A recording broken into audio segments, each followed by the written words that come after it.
ഞങ്ങൾ കളിച്ചുകൊണ്ടിരിക്കുന്ന ബാസ്കറ്റ്ബോൾ കോർട്ടിന്റെ മതിലിന് ചുറ്റുമതിലുമായിട്ട് കുറേ തേനീച്ച കോളനികൾ, ചെറുതേനീച്ച കോളനികൾ കണ്ടെത്തിയിട്ടുണ്ടായിരുന്നു.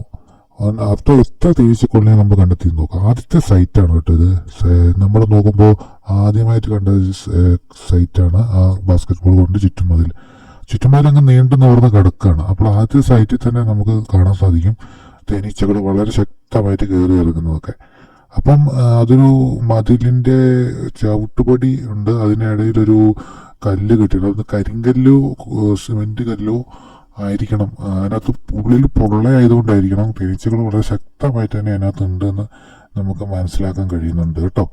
ഏതായാലും ഈ ബാസ്കറ്റ്ബോൾ കോർട്ടിന്റെ ചുറ്റുമതിലുകളിൽ ഇനി എത്ര എണ്ണം ഉണ്ടെന്ന് നമുക്കൊന്ന് നോക്കാം. തൊട്ടടുത്ത് തന്നെ രണ്ടാമത്തെ സൈറ്റ് നമ്മൾ കണ്ടെത്തിയിട്ടുണ്ട് കേട്ടോ.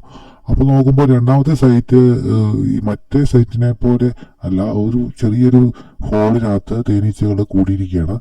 അപ്പോൾ സെക്കൻഡ് സൈറ്റ് ഒരു കല്ലിനുള്ളിലെ ദ്വാരത്തിലാണെന്ന് തോന്നുന്നു അത് കയറിയിട്ടുള്ളത്. പ്രത്യേകിച്ച് അത് അധികം കാലം ആയിട്ടില്ലാന്ന് തോന്നുന്നു അത് വന്നിട്ട്. കാരണം അതിന്റെ പ്രവേശന ദ്വാരത്തിലൊക്കെ ഇപ്പോഴും വർക്ക് നടക്കുന്നേ ഉള്ളൂ.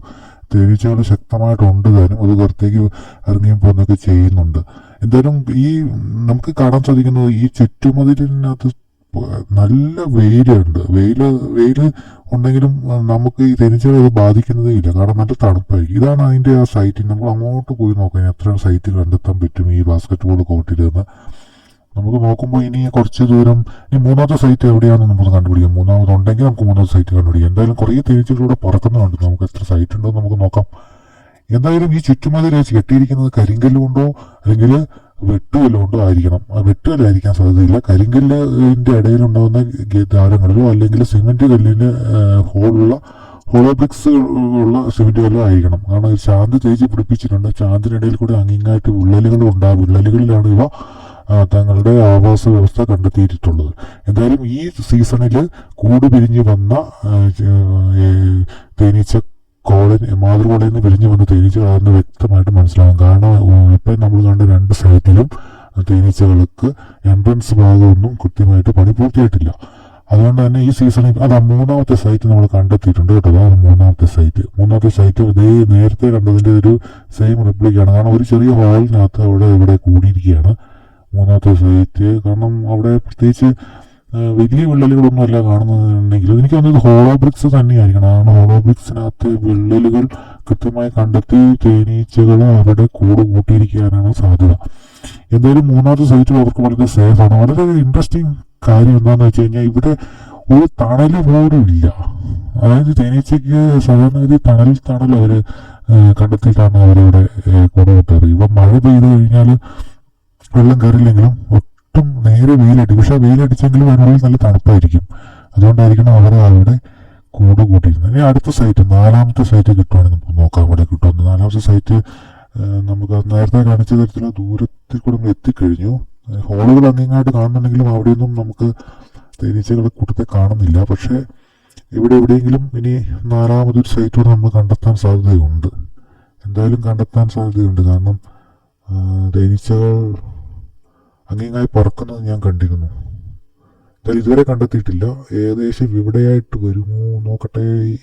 തേനീച്ചക്കൂട്ടങ്ങൾ ഇല്ലല്ലോ, ഇവിടെയൊന്നും ഗ്യാപ്പുകളില്ല. പക്ഷെ ഇവിടെയൊക്കെ ഗ്യാപ്പുകൾ തേനീച്ചകൾക്ക് കൂടെ കൂട്ടാൻ സ്ഥലമുണ്ടായിരുന്നു ഇവിടെ. കാരണം ഇവിടെയൊക്കെ ഒരു തേനീ ഗ്യാപ്പുകൾ കാണുന്നുണ്ട്, പക്ഷെ അവിടെയൊന്നും കാണുന്നില്ല. എന്തായാലും ഇവിടേക്ക് നോക്കാം. ഇങ്ങനെ നോക്കി നമ്മൾ താഴെ കൂടെ നോക്കുന്നുണ്ട് കേട്ടോ. എന്തായാലും ഇതാ സൈറ്റ് നമ്പർ 4 ഇവിടെ എത്തിക്കഴിഞ്ഞു. ഇതിനകത്ത് ഇതും വളരെ ശക്തമല്ല കോളനി, എന്നാലും നമുക്ക് മനസ്സിലാക്കാം ഇതിനകത്ത് ഇവിടെ ഒരു നല്ലൊരു ഗ്യാപ്പ് ഉണ്ട്. കാരണം അതിന്റെ ഒരു വിള്ളൽ ഇവിടെ കാണുന്നുണ്ട്. ആ വിള്ളലിന്റെ ഇടയിൽ കൂടെയാണ് എനിക്കിത് അധികം കാലമായിട്ടില്ല. കാരണം എൻട്രൻസിന്റെ പണിയൊക്കെ നടന്നു വരുന്നതേ ഉള്ളൂ ഇവിടെ. അതായത് ഇത് കുറച്ച് മുകളിലായിട്ടാണ് ഇതിനകത്ത് കെണി വെക്കാൻ, ഇവിടെയൊക്കെ കെണി വെക്കാൻ വലിയ പാടാണ്. എന്തായാലും കെണി വെച്ച് പിടിക്കാന്ന് പറഞ്ഞാൽ ഇത് ഒന്നാമത് നമ്മൾ ഇതിനുള്ളിൽ നല്ല തണുപ്പായിരിക്കും. പക്ഷെ കെണി വെച്ച് പുറത്തേക്ക് എടുക്കുമ്പോൾ അവിടെ ചൂട് വരാൻ സാധ്യതയുണ്ട്. അപ്പോൾ കുറെ കൂടെയൊക്കെ മുൻകരുതലുകൾ എടുക്കേണ്ടി ഉണ്ടാവും ഇവിടെ തേനീച്ചകളെ പിടികൂടണമെങ്കിൽ. എന്തായാലും നമുക്കിനി ഇപ്പോൾ 4 സൈറ്റ് കണ്ടെത്തി കഴിഞ്ഞു. ഇനി 5ാമതൊരു സൈറ്റ് കൂടെ കിട്ടുമെന്ന് ഇവിടെ നോക്കാം. കാരണം ഇനിയും ഇവിടെ കിട്ടാൻ സാധ്യതയുണ്ട്.